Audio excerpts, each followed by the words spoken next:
میں تو federal government سے اور پروونشل گورنمنٹ سے ہاتھ جوڑ کے کہتا ہوں، خدا کا واسطہ ہے، اگر یہ ملک بچانا ہے، شہر کو بچا لو۔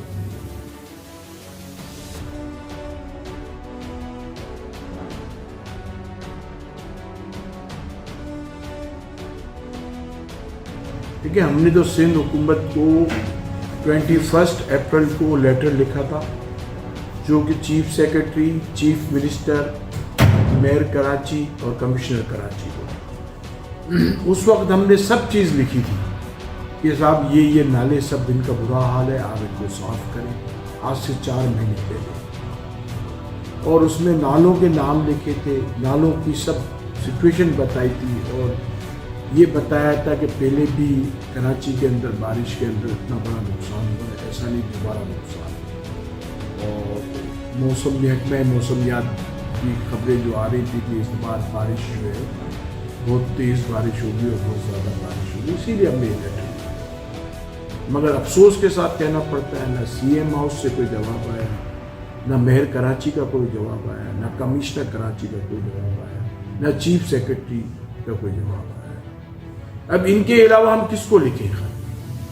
چاروں جو اس شہر کو دیکھنے والے، صوبے کو دیکھنے والے چیف منسٹر اور چیف سیکرٹری کو بھی لیٹر دے، مگر افسوس کے ساتھ کچھ بھی کام نہیں ہوا۔ اور اس کا کتنا بڑا نقصان ہوا، چند کروڑوں کے اندر جو نالے صاف ہو جانے تھے، آج اربوں روپے کا نقصان ہوا اس شہر میں، اس ملک کا، اس صوبے کا۔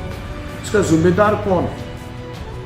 آپ مجھے یہ بتائیں کہ اربوں روپے کا نقصان جو 2-3 دن میں ہوا ہے، اس میں ساتھ میں کیجولٹیز بھی 17، ان کی جان کا کون ذمہ دار ہے؟ ان کی جانیں جو گئی، ان کا ذمہ دار کون ہے؟ میں سمجھتا ہوں یہ لیٹر لکھنے کے بعد یہ پبلک کو خود فیصلہ کرنا چاہیے، وہ لیٹر دیکھ کے، کہ اس کا ذمہ دار کون ہے۔ اور کروڑ روپے کے خرچ میں اگر یہ نالے صاف ہو جاتے تو نہ یہ ملک کا نقصان ہوتا، نہ یہ کوئی تکلیفیں ہوتی لوگوں کو۔ اب میں آپ کو اگر نقصانات کی لسٹ گنانا شروع کروں، لوگوں کی گاڑیاں، ان کے انجن بیٹھ گئے، موٹر سائیکلیں وہ خراب ہو گئی، ویئر ہاؤسز کے اندر سارا مال لوگوں کا پانی میں ڈوب گیا، خراب ہو گیا۔ میرے پاس کچھ ایسے ویئر ہاؤسز والے آئے جن کے اندر اناج پڑا تھا، وہ خراب ہو گیا۔ انڈسٹریز کی پروڈکشن لاس ہوئی، انڈسٹریز بند ہو گئی، انڈسٹریز میں لوڈ شیڈنگ کی وجہ سے ان کے الیکٹرانک سرکٹس، الیکٹرانک پلیٹس خراب ہو گئی، PLCs خراب ہو گئی۔ پھر گھروں کے اندر ہوم اپلائنسز خراب ہو گئے۔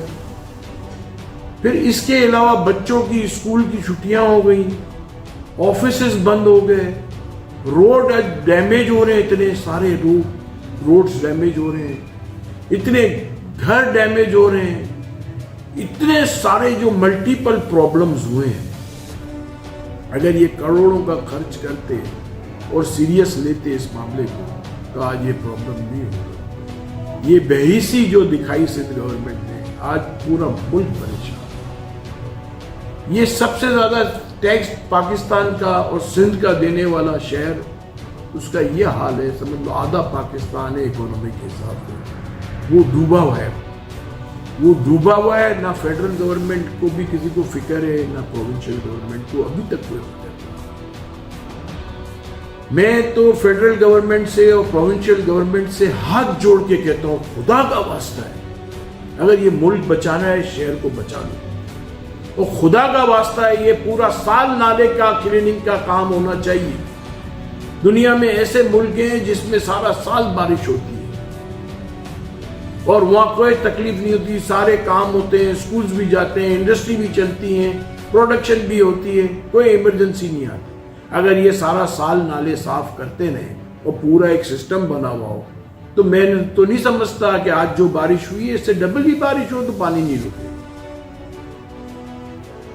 یہ تو ان کو کام چوری اور اس کے علاوہ کوئی کام ہی نہیں ہے کوئی۔ میں نے تو اس میں تو یہ بھی لکھا تھا کہ آپ جو ہے ان لوگوں کی بھی تیاریاں کر لو ایمرجنسی کی، نہ ایمرجنسی کی تیاری نظر آئی۔ اب میں سندھ گورنمنٹ سے اور فیڈرل گورنمنٹ سے ریکویسٹ کرتا ہوں کہ خدا را یہ جو گیس کے بل، بجلی کے بل